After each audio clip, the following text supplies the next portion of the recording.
Painting, cinema இந்த ரெண்டுமே வேற வேற ஆர்ட் ஃபார்மாக இருந்தாலும் நிறைய மூவி மேக்கர்ஸ் பெயிண்டிங்னால இன்ஸ்பயர் ஆகி அந்த பெயிண்டிங்கை தங்களுடைய படைப்புகளில் அவங்க விஷுவலாக காட்டணும் அப்படின்னு நினச்சதையும் தாண்டி அதை அவங்க அச்சீவ் பண்ணவும் செஞ்சுருக்காங்க. மாவீரன் ஓவிய உலகத்தில் ரொம்பவே பிரசித்தி பெற்ற புகழ்பெற்ற ஒரு ஓவியம் தான் ஸ்க்ரீன் பெயிண்டிங் அப்படின்னு சொல்லப்படுற பெயிண்டிங். இந்த பெயிண்டிங்கை அப்படியே விஷுவலாக இந்த படத்தில் காமிச்சிருப்பாரு டைரக்டர். இந்த ஸ்க்ரீன் பெயிண்டிங் அப்படின்ற அந்த பெயிண்டிங்கில் இருக்கிற அந்த மெயின் சப்ஜெக்ட் பயத்துல கத்துற மாதிரியான ஒரு பெயிண்டிங்கா நமக்கு தெரியும்.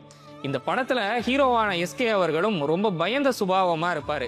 ஸோ இதை விஷுவலா காட்டும் போதே அந்த பெயிண்டிங்ல இருந்து கேமரா அப்படியே மெல்ல மூவ் ஆகி அந்த ஸ்கிரீன் பெயிண்டிங்ல இருக்கிற சப்ஜெக்ட்டுக்கு பதிலாக சிவகார்த்திகேயனே அந்த பெயிண்டிங்ல உள்ள சப்ஜெக்டா தெரியற மாதிரி நமக்கு காமிச்சிருப்பாங்க.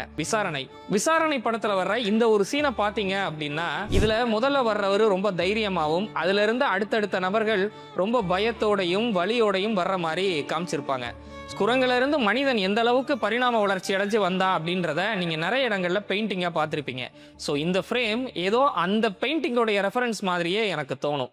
இப்போ நான் சொன்ன இந்தந்த விஷயங்களை நீங்க யார் யார் நோட் பண்ணியிருக்கீங்க அப்படின்றதையும் இதை தாண்டி இந்த ஓவியர்கள் சம்பந்தப்பட்ட விஷயம் தமிழ் சினிமாவில் எங்கெங்க ப்ரெசென்ட் பண்ணியிருக்காங்க அப்படின்றதையும் நீங்க மறக்காம இன்டர்வல் முறுக்க ஃபாலோ பண்ணிட்டு கமெண்ட் செக்ஷன்ல அதை சொல்லிட்டு போங்க.